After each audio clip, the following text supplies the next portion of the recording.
թույլտվություն է տալու, հա, քաղաքապետարանը, որ ապօրինի շինությունները ինչ որ X ժամանակում օրինականացնելու հետ կապված է, հեսա ինչու համար արվեց ձեզ։ Քաղաքապետարանը չի անում, եթե չեմ սխալվում, կառավարության որոշմամբ, հա, 2021 թվականը, մինչ 2021 թվականը կառուցված, որ կադաստրով եւ Google-ի քարտեզով երևում է, որ կառուցված շենքեր կան, շինություններ կան, ենթակա են իրենք օրինականացման։ Տեսեք, ստեղ եւ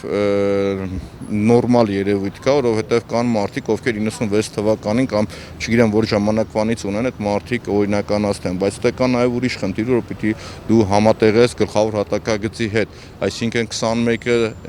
այդ հատվածը կարող է երկու ամսվա տարբերություն լինի, Երևան քաղաքը գլխավոր հատակագիծ չի ունեցել, էլի էս ՔՊ-ի մեղքով։ Հիմա այդ ժամանակում ով ինչ ուզեց է սարքել, պիտի թույլ տան թե չէ, բայց գլոբալ առումով այս նախընտրական եւս մի կաշառքի ձև է։ Կան մարդիկ, որտեղ իրոք արժանի են, որ սեփականաշնորհվի իրանց գույքը եւ կա սուբյեկտիվ կետ, որ առանց վերլուծելու, առանց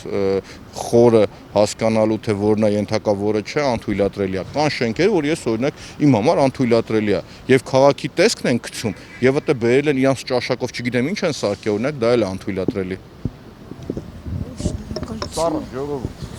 Ձեր խաթր սանցե թուքումուր արեցի, տեսա ժողովուրդ։